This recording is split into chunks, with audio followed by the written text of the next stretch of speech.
Assalamualaikum warahmatullahi wabarakatuh. Salam sejahtera untuk kita semuanya. Sahabat Dolmen yang saya hormati, perkenankan saya akan menyajikan video sederhana untuk LK yang kedua dalam materi PTK ini, yaitu menyusun pendahuluan dalam PTK. Sesuai dengan buku 4 PKB, bagian awal itu terdiri apa saja gitu. Yang pertama adalah latar belakang masalah, rumusan masalah, tujuan, dan kemanfaatan hasil penelitian. Nah, ini kita ngambil dari buku 4. Yang pertama ada latar belakang masalah. Yang kedua, di LK1 kita sudah membahas tentang identifikasi masalah. Sesuai dengan buku 4, ini tidak wajib ada, tetapi sebaiknya diberi dalam penelitian kali ini.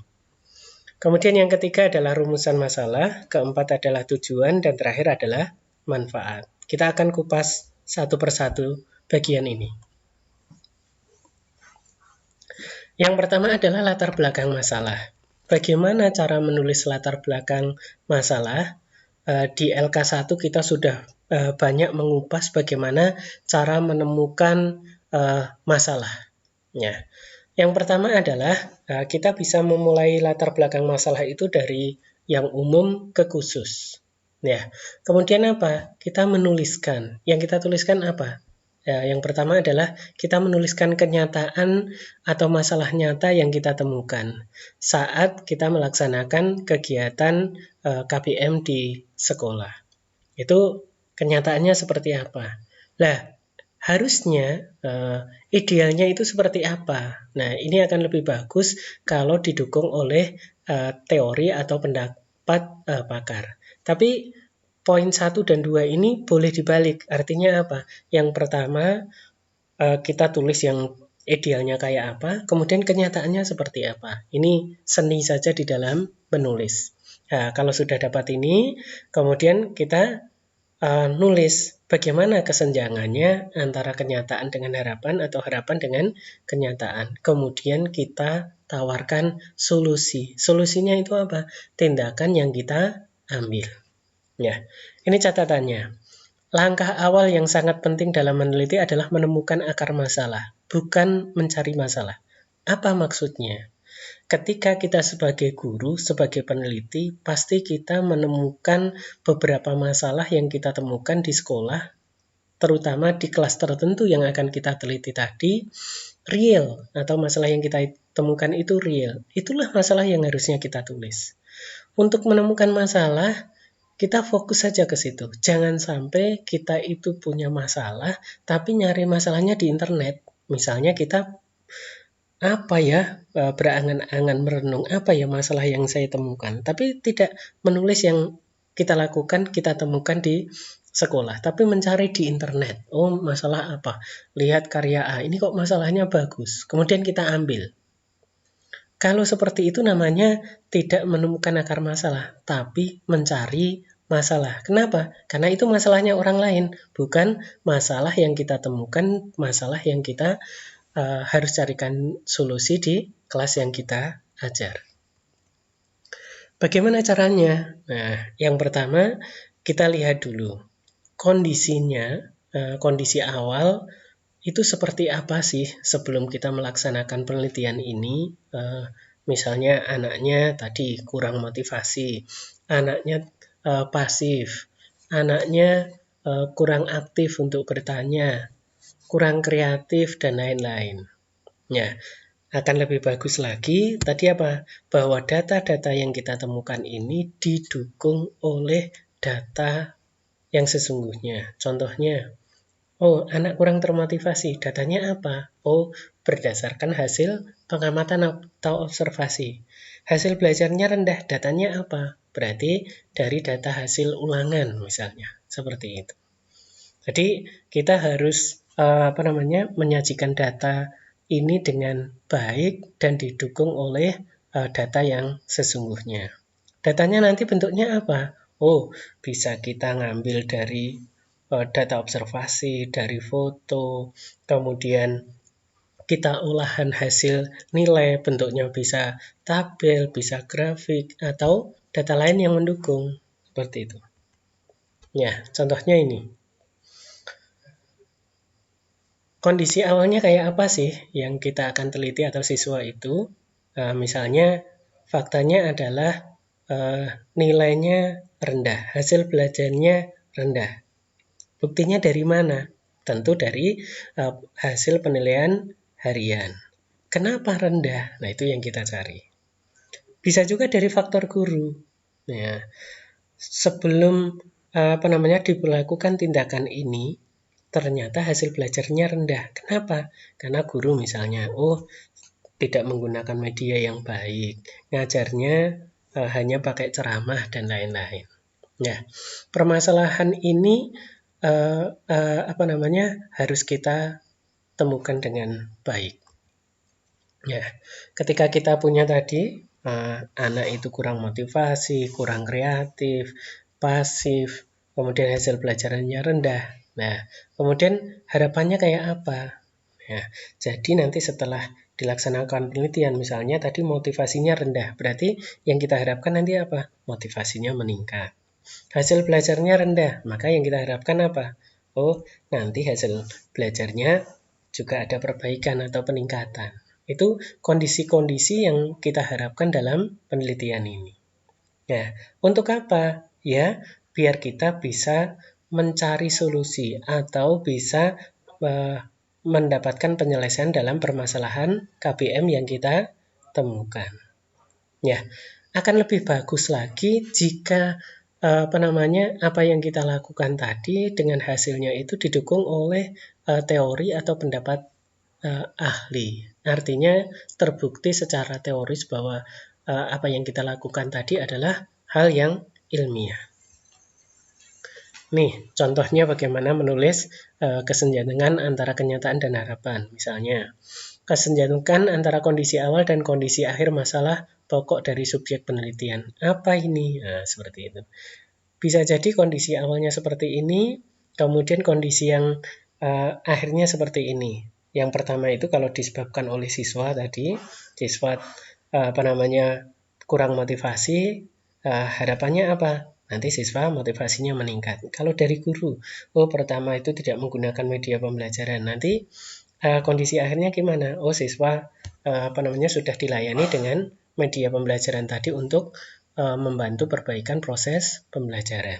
Nah, dari situlah kemudian kita dapat sesuatu. Apa itu?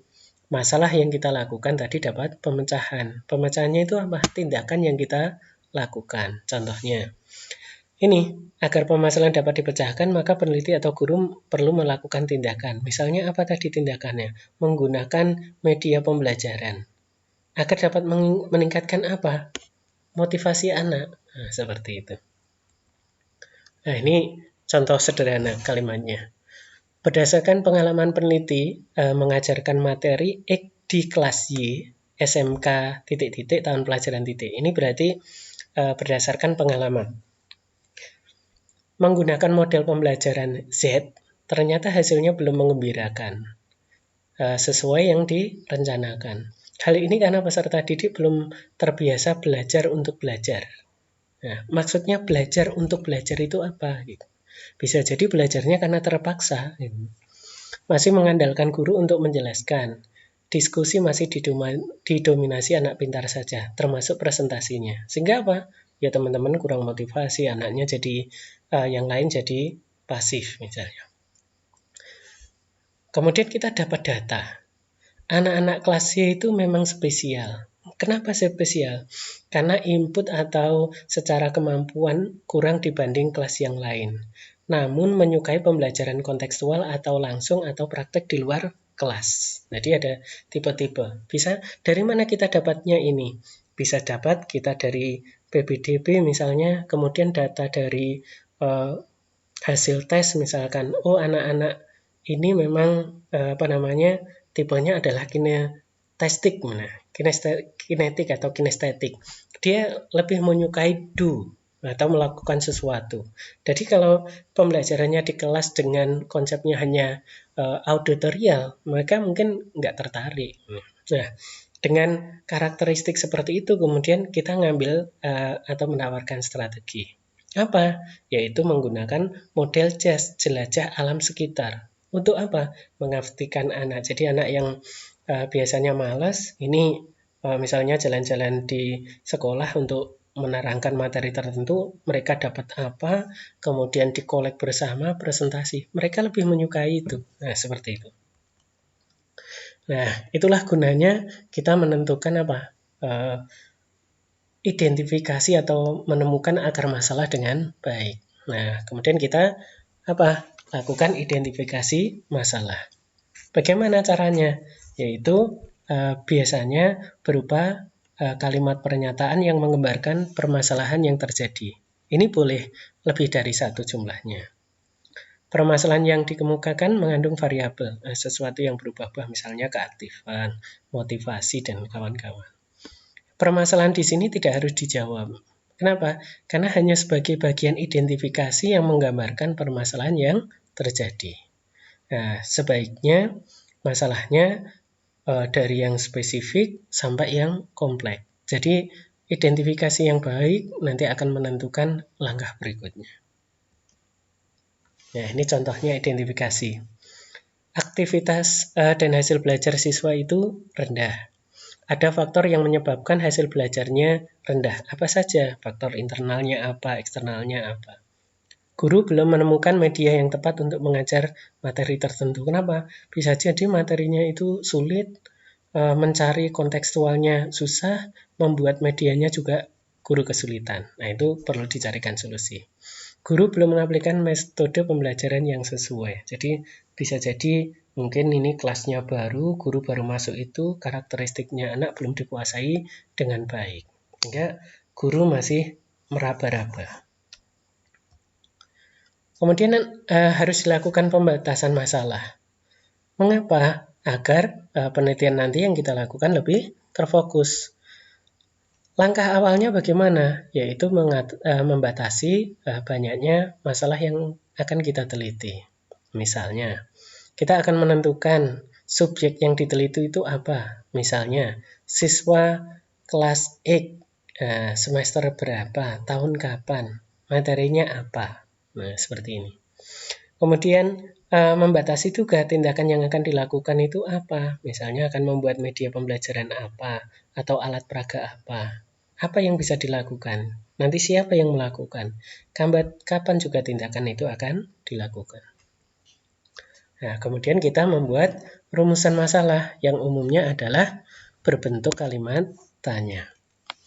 Kalimat tanya yang diajukan ini mengacu pada masalah pokok dari variabel pada masalah lain yang diteliti.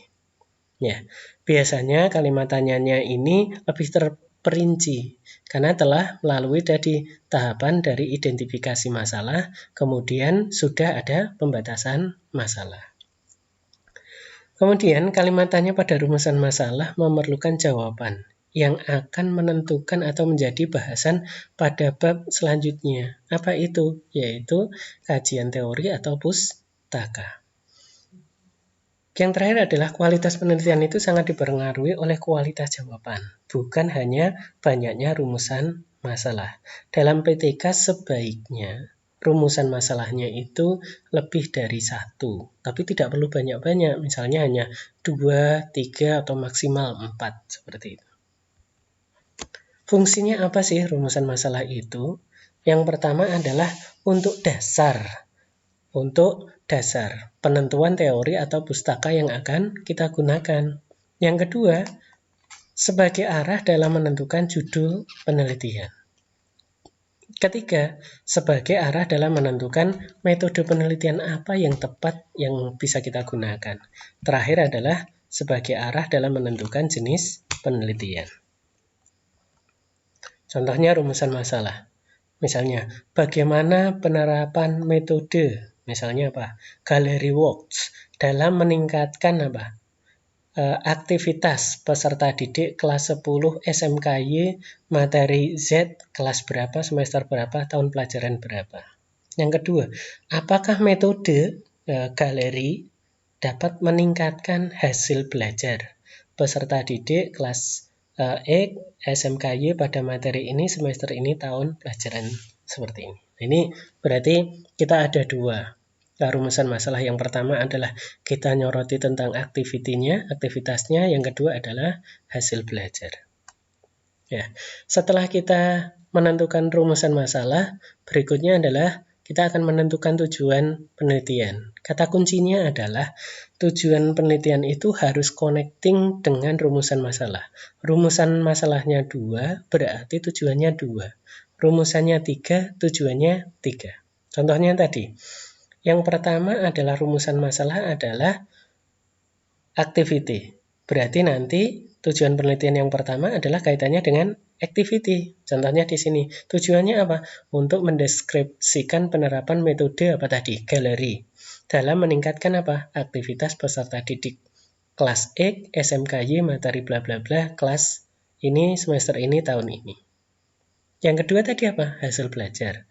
Berarti tujuannya ya sama, connecting di sana untuk mendeskripsikan proses peningkatan hasil belajar melalui penerapan metode apa tadi? Galeri pada peserta didik kelas E, SMKY, materi bla bla bla, semester bla bla, tahun pelajaran bla bla bla. Seperti itu.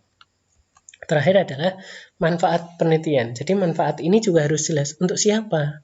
Yang utama pasti untuk siswa. Nah, yang kedua untuk siapa? Guru sebagai apa? Peneliti. Yang ketiga untuk siapa? Guru sejawat, misalkan guru lain. Kemudian bisa juga untuk sekolah.